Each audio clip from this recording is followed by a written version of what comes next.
आप देख रहे हैं समाचार भारती, राष्ट्रहित सर्वोपरि।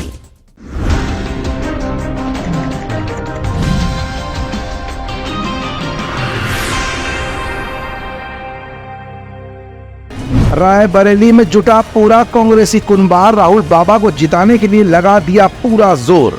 रायबरेली में इतनी आसान नहीं कांग्रेस की राह, जनता के हैं ये तमाम मुद्दे जिस पर अगर नहीं उतरे खरे राहुल तो जीतेगा हरे राम हरे। भगवा ने जनता के सामने उठाई आवाज, दिनेश प्रताप सिंह को क्षत्रियों का नहीं मिल रहा सहयोग, कठिन हो गया रायबरेली का रण। राहुल और दिनेश दोनों के लिए रास्ते बन गए कठिन। आ गया अमित शाह का बोतल से बाहर जिन्न, अदिति सिंह ने रागा आलाप, कहीं दिनेश प्रताप सिंह को न मिल जाए अभिशाप। हैरानी में सोनिया, परेशानी में आ गए शाह। इस लोकसभा चुनाव में पहले तो कैसरगंज की सीट लगातार सुर्खियों में बनी रही। वजह थी ब्रजभूषण शरण सिंह के टिकट को लेकर भारतीय जनता पार्टी के बीच में असमंजस का दौर।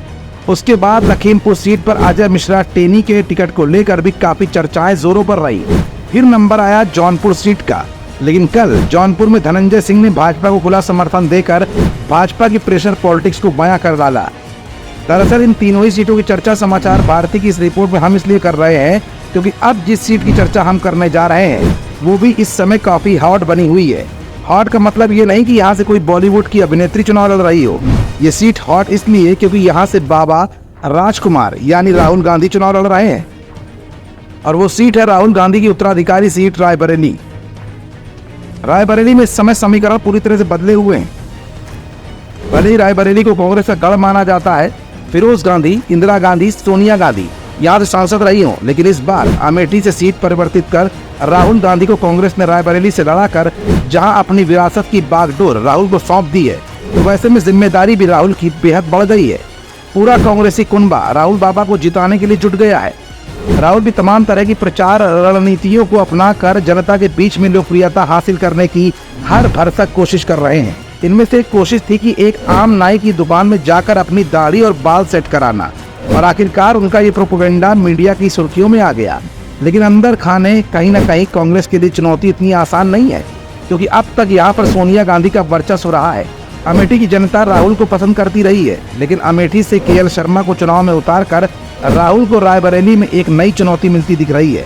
भले ही सोनिया गांधी ने पिछली बार चुनाव जीत लिया हो, लेकिन दिनेश प्रताप सिंह ने भाजपा की तरफ से चुनाव लड़कर वोटों के अंतर को कम किया था, और इसी चुनौती को लेकर मल्लिका अर्जुन खड़गे से लेकर सोनिया गांधी सभी ने अपना पूरा का पूरा प्लान लगा रखा है। प्रियंका गांधी खुद मैदान में है, प्रचार की कमान संभाल रही हैं और आने वाले समय में डिम्पल के साथ मिलकर तमाम धड़ाधड़ रैलियों को अंजाम भी देंगी। लेकिन इन सब के बीच अगर कांग्रेस के लिए यहाँ की लड़ाई थोड़ी आसान भी है, लेकिन पूरी तरह से जीत मुमकिन मानी जाए ये कह पाना भी बेहद मुश्किल होगा। बात अगर भारतीय जनता पार्टी की जाए तो भारतीय जनता पार्टी से दिनेश प्रताप सिंह चुनाव लड़ रहे हैं। मंत्री होने के बावजूद जनता से आसानी से मिलने की कवायद को जनता काफी पसंद भी करती है, लेकिन रूठे हुए क्षत्रिय नेताओं को मनाने के लिए अमित शाह ने ट्रम्प कार्ड खेला। एक साथ एक मंच पर सभी नेताओं को इकट्ठा कर राहुल को चैलेंज भी किया। अब ऐसे में देखना ये होगा कि दिनेश प्रताप सिंह और राहुल गांधी की सीधी टक्कर में जनता का जुनून जीतता है या क्षत्रियों का सहयोग दिनेश प्रताप को संसद तक पहुंचाता है। ऐसे में जहां राहुल गांधी के लिए वोटों के अंतर को बढ़ाना चुनौती होगा, तो वहीं दिनेश प्रताप सिंह के लिए भी अंदरूनी राजनीति और क्षत्रियों की नाराजगी को पाटना उससे भी बड़ी चुनौती होगा। समाचार भारती के लिए सहयोगी दिलशाद अहमद और दीपक कुमार के साथ मनीष गुप्ता की स्पेशल रिपोर्ट। आप देख रहे हैं समाचार भारती, राष्ट्रहित सर्वोपरि।